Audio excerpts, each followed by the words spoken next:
밤 우리에게 주시는 하나님의 말씀은 사도행전 14장 19절부터 28절까지 말씀입니다. 천천히 함께 같이 읽도록 하겠습니다. 유대인들이 안디옥과 이고니온에 와서 무리를 충동하니 그들이 돌로 바울을 쳐서 죽은 줄로 알고 시외로 끌어내치니라. 제자들이 들어섰을 때 바울이 일어나 그 성에 들어갔다가 이튿날 바나바와 함께 더베로 가서 복음을 그 성에서 전하여 많은 사람을 제자로 삼고 루스드라와 이고니온과 안디옥으로 돌아가서 제자들의 마음을 굳게 하여 이 믿음에 머물러 있으라 권하고, 또 우리가 하나님의 나라에 들어가려면 많은 환난을 겪어야 할 것이라 하고, 각 교회에서 장로들을 택하여 금식 기도하며 그들이 믿는 주께 그들을 위탁하고, 비시디아 가운데로 지나서 밤빌리아에 이르러 말씀을 버가에서 전하고 아달리아로 내려가서 거기서 배 타고 안디옥에 이르니, 이곳은 두 사도가 이룬 그 일을 위하여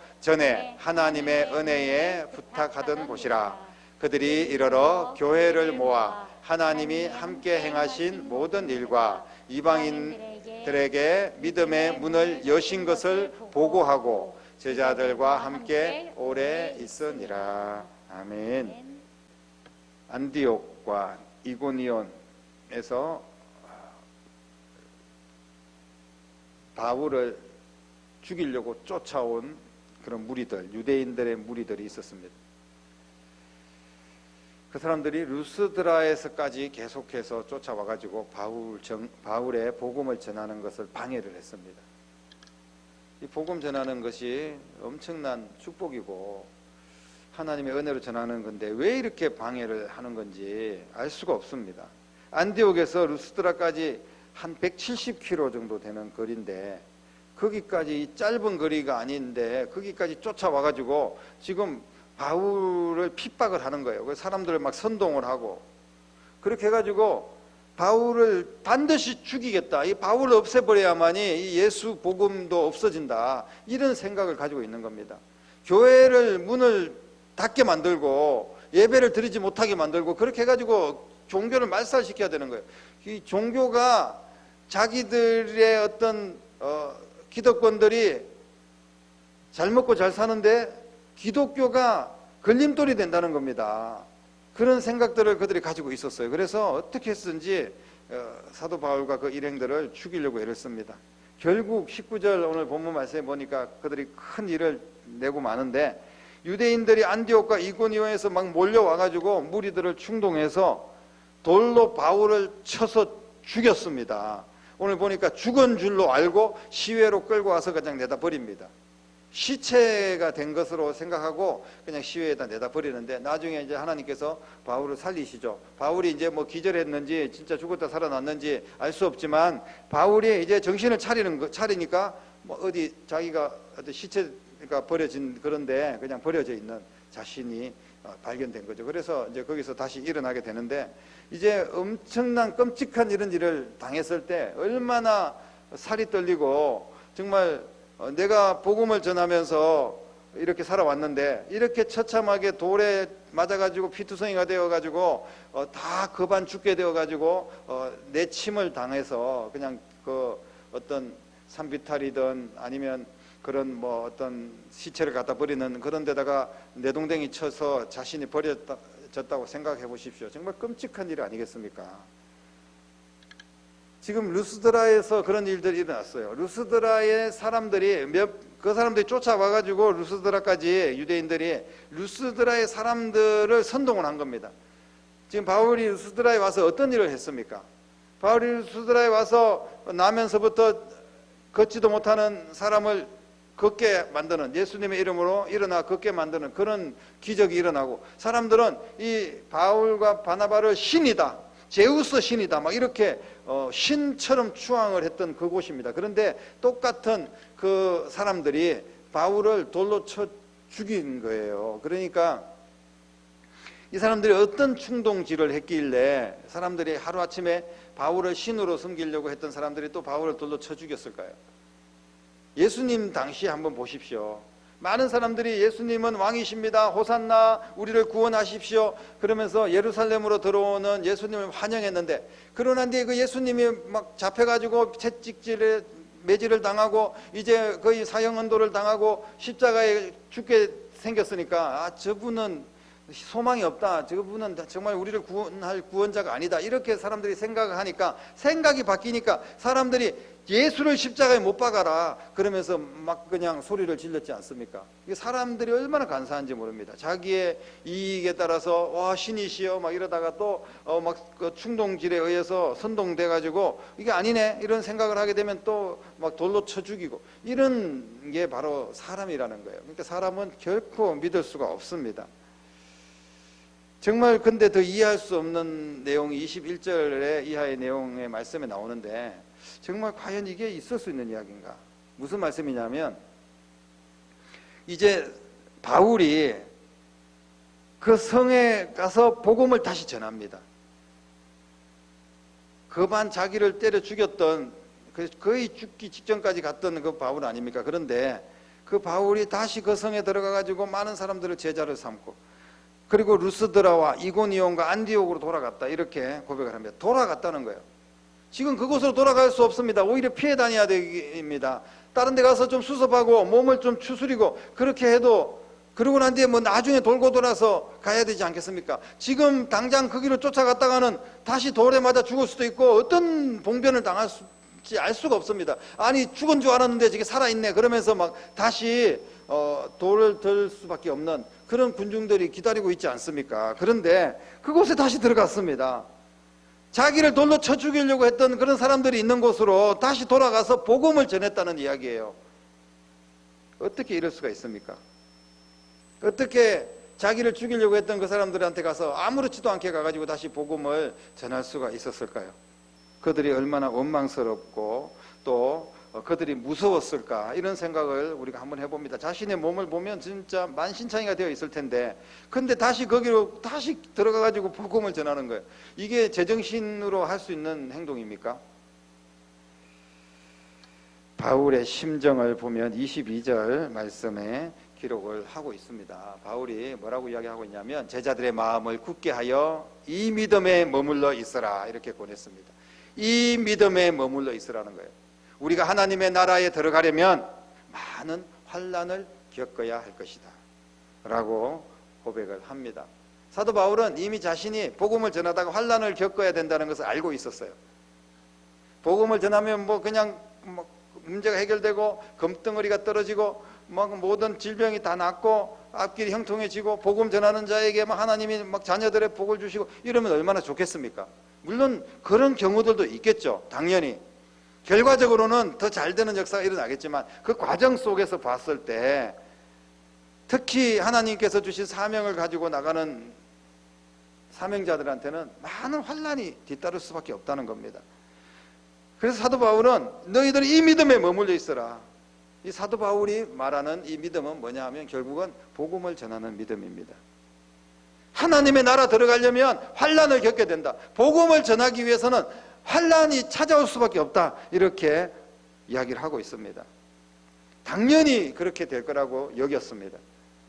자신을 돌로 치려 했던 사람도 원망하거나 미워하지 않았습니다. 하나님의 나라 들어가기 위해서 겪어야 될 환난들 당연히 여기는 그런 믿음이 바울에게 있었기 때문에 이 어려운 일들을 바울이 해내고 있습니다. 이 믿음이 어디에서 왔을까요? 모든 예수님 믿는 사람이라고 해서 다 이런 믿음이 있는 것은 아니지 않습니까? 바울에게는 이런 예전에 엄청난 경험을 했습니다. 이런 놀라운 경험을 했는데 그게 뭐냐면 바로 스데반을 돌로 쳐 죽였을 때, 스데반이 예수님 믿는다고 했을 때 바울이 앞잡이였거든요. 그때 예수님을 믿기 전에, 예수님 만나기 전에 사울이었던 바울, 그 사람이 지금 스데반 죽이는 일에 앞장섰지 않습니까? 그러면서 스데반이 돌에 맞아 죽는 것을 당연하게 생각했습니다. 저런 예수쟁이는, 전 거짓된 예수쟁이, 있지도 않는 예수, 메시아도 아닌 예수, 거짓말쟁이 예수, 저런 예수쟁이는 죽는 것이 마땅하다 이렇게 생각했던 거예요. 바울이, 그 당시에 사울이었던 바울이. 근데 나중에 예수님 만나고 난 뒤에 엄청나게 변화가 일어났죠. 그때 그 일을 잊을 수가 없을 겁니다. 스데반이 어떻게 했습니까? 돌에 맞으면서 저들의 죄를 용서해 주십시오. 저들이 나를 돌로 쳐서 죽이는 것은 자기들이 지금 모르고 하는 것입니다. 저들이 예수님 믿고 회개하고 다시 돌아올 수 있도록 하나님 도와주십시오. 저들을 용서해 주십시오. 그렇게 용서를 합니다. 근데 저들 중에 바로 우두머리가 바로 바울이었지 않습니까? 그 스데반의 기도가 응답이 되어가지고 사울이었던 그 바울이 예수님을 만나게 됩니다. 그래서 예수님 만나고 난 뒤에 완전히 변화돼가지고 스데반이 하지 못했던 그 일들을 이제 사도 바울이 되어서 복음 전하는 일들을 감당하고 있습니다. 그렇기 때문에 자기가 이제는 스데반을 그때 봤던 그 충격, 정말 엄청난 감동, 그거를 잊을 수가 없습니다. 그래서 이제 나도 스데반처럼 살 거야 이렇게 노력하면서 복음을 전한 바울이었기 때문에 어떤 환란이 찾아와도 그것을 견디고 이겨낼 수 있는 믿음이 그에게 있었던 겁니다. 이 믿음으로 바울은 복음을 전하는 일을 포기하지 않았습니다. 계속해서 쉬지 않고 전하는 거예요. 그냥 죽을 때까지 나는 복음 전할 거야. 그냥 예를 들자면 좀 쉴 시간이 없는 거예요. 쉬면 아까운 거예요. 내가 잠시 쉬는 동안 한 영혼을 전도를 못하면 그 영혼이 지옥 갈 수도 있는데, 이런 심정이 바울에게 있었습니다. 오늘날 누가 그런 마음을 가지고, 어떤 목회자든 누구 성도든 뭐 불같은 막 타오르는 믿음을 가지고 있어도 이런 분이 누가 있겠습니까? 그래서 이분이 신약의 전체를 봤을 때 정말 탁월한 그런 하나님의 일꾼이었고 사명자였고, 그리고 성경책의, 신약의 성경책의 3분의 1 이상을 이분이 기록한 그런 위대한 사도였다는 것을 우리는 알 수가 있습니다. 물론 우리가 모든 사람들이 다 그렇게 살 수는 없을지라도 정말 이런 탁월한 사도 바울의 모습을 보면서 사람이 할 수 있는 최대한의 것이 무엇인가? 스데반의 죽음이나 사도 바울의 이런 복음 전하는 일들 통해서 우리도 복음 전하는 일에 쓰임 받을 수 있다는 것을 오늘 말씀을 통하여서 분명하게 말씀을 하고 있습니다. 바울은 정말 그런 만신창이가 된 모습을 하고서 다시 자신을 돌로 때렸던 그곳으로 들어갑니다. 가서 내 힘이 아닌, 나는 이제 다 지치고 가서 나는 또 죽을 수도 있고 또 매를 맞을 수도 있는데, 내 힘이 아닌 믿음으로 오직 예수 그리스도의 능력으로 복음을 전하여 준 그런 귀한 사건입니다. 바울에게 환난 앞에 물러서지 않고 쓰러지지 않는 그런 믿음이 있었던 겁니다. 오늘날 저와 여러분들에게도 예수 믿는다는 이유로 또 세상 속에서 크고 작은 환난들이 있어요. 정말 먹고 살는데도 환난이 있고, 자식들 키우는데도 환난이 있고, 또 실제로 신앙생활 할 때도 여러 가지 관계 속에 또 복음을 전하면서 억울한 일도 있고, 주의 일에 충성하면서 또 오해받을 일도 있고, 환난이 있습니다. 물론 그때 상황하고는 비교도 안 될 수도 있겠지만 우리에게도 환난이 있어요. 그런데 이 바울에게는 그 환난 앞에서 물러서지 않는 믿음이 있었다는 거예요. 환난이 와도 복음을 전해야 된다는 겁니다. 예를 들면 복음을 전할 수 있는 환경이 열려 있을 때만 복음이 전해지고, 뭐 복음 전하지 말고 환난이 오고 이럴 때는 전하지 않고, 우리가 모든 예배를 드릴 수 있는 조건이 열려 있을 때는 예배를 드리고, 예배 드리지 마라 그러면 예배 안 드리고, 기도할 수 있는 모든 조건이 열려 있을 때는 열심히 기도하지만 아주 지금은 기도할 수 있는 환경이 아니야. 우리가 무슨 환경 따라 기도하고 무슨 뭐 어떤 세상의 형편 따라서 예배 드리고 이런 것은 아니잖아요. 교회가 그렇게 해서는 안 됩니다. 그래서 우리는 이런 환난 가운데서도 쓰러지지 않는 믿음, 그리고 물러서지 않는 믿음이 있어야 됩니다. 사도 바울은 복음을 전하기 위해서 교회의 장로들, 그러니까 지도자들, 일꾼들을 불러다 세우고 금식기도 시키고, 그리고 계속해서 복음 전하는 일을 멈추지 않도록 기도해 달라고 그렇게 말씀을 하고 있습니다. 사랑하는 성도 여러분, 복음을 전하는 일에, 또 우리가 신앙생활하는 현장에서 많은 일들을 겪게 됩니다. 복음을 듣고 결신하고 내가 전도를 했을 때 열매가 있고 그런 일도 분명히 있지만, 그러나 방해를 하고 대적하고 시험거리가 생기고 위험하고 이런 일들도 만만치 않게 일어난다는 겁니다. 지금도 선교 현장에서 일어나는 일들을 선교사님들 통해서 들어볼 때 엄청나게 위협적이고 힘들고 어려운 일들이 많이 일어납니다. 지금 중국은 선교사님들이 대부분 다 추방당했지 않습니까? 그 잘못하면 그 잡혀가지고 그냥 감옥에 들어가고 그리고 뭐 지도새도 모르게 죽을 수도 있고 엄청나게 지금도 우리가 상상할 수 없는 그런 환란이 있습니다. 공산국가에서는. 만약에 우리나라가 공산국가가 된다고 상상해 보십시오. 이렇게 세워놓은 교회들이 정말 하루아침에 다 풍비박산이 됩니다. 이제는 우리가 마음껏 정말로 이렇게라도 예배 드릴 수 있는 그런 날도 없게 된다는 거예요. 환란이 시작되고 막 공산화가 되고 무슨 독재가 판을 치고 막 이런 식으로 돼버리면 이 교회도 엄청난 타격을 입게 됩니다. 그렇다고 해서 그런 데서 예배를 드리지 않느냐, 복음을 전하지 않느냐, 그건 아니라는 겁니다. 오히려 더 지하에서 예배를 드리고 또 암암리에 복음을 전하고 이러면서 어떤 방법으로든지 하나님의 나라는 확장되고 있다는 것을 우리는 결코 잊어서는 안 됩니다. 우리가 바울과 같은 상황을 당했을 때는 어떻게 하겠습니까? 우리가 복음을 전하는 일에 있어서 대적자들이 있고 방해가 있고 여러 가지 어려운 일이 있을 때 우리는 왜 바울처럼 대처하지 못할까요? 우리는 왜 이겨내지 못할까요? 왜 우리는 물러설까요? 복음을 전하기 위해서는 반드시 필요한 게 있습니다. 그게 뭐냐 하면 믿음입니다. 이 믿음에 머물러 있어라. 복음을 전하는 믿음입니다. 복음을 전하기 위해서는 믿음이 필요하다는 거예요. 이 상황을 이기는 능력이 믿음입니다. 믿음으로 이기는 거예요. 예수 그리스도를 믿는 믿음으로 우리는 이 어려움을 이겨낼 수 있습니다. 믿음을 잃지 않도록 기도하는 성도들 될 수 있기를 주님의 이름으로 축복합니다. 믿음을 유지해야지 복음을 전할 수 있습니다. 내가 믿음이 점점 더 떨어지고 정말 점점 더 물러서는데 어떻게 복음을 전할 수 있겠습니까? 믿음이 없으면 핑계 댈 수밖에 없고 믿음이 없으면 복음을 전하는 일을 기피할 수밖에 없습니다. 힘들고 욕을 먹고 죽을 일이 생길 수도 있는데 믿음 없이 어떻게 복음을 전할 수 있겠습니까? 우리는 믿음으로 복음을 전해야 됩니다. 모든 믿는 자에게 주님께서 명령하신 겁니다. 땅끝까지 복음을 전해라 명령하신 거예요. 해도 되고 안 해도 되는 일이 아니라 명령입니다. 교회의 명령이에요. 교회는 이 명령을 지켜야 됩니다. 교회는 그냥 뭐 힘들면 문 닫고 뭐 복음을 잠시 전하지 않고 이런 게 아니라 어떻게 해서든지 복음을 전해야 되는 것이 교회의 사명입니다. 교회가 복음을 전하기 위해서는 주님을 바라봐야 됩니다. 스데반이 주님을 바라보면 볼 때 주님께서 막 일어나서 응원하시고 막 같이 하늘 보좌에서 기도하시고 이런 주님을 보게 되는 겁니다. 사도 바울이 나는 하늘의 표대를 향하여 나아간다. 예수님을 바라보면서 나아간다. 이렇게 고백하면서 끝까지 복음을 전했습니다. 주님은 반드시 복음 전하는 교회와 함께하고 선교하는 교회와 함께 하실 줄로 믿으시기를 바랍니다. 주님은 전도하는 자들에게 함께 하십니다. 반드시 함께 하시는 거예요. 그 나라와 의를 구하는 자들에게 주님은 반드시 함께 하실 줄로 믿으시기를 바랍니다.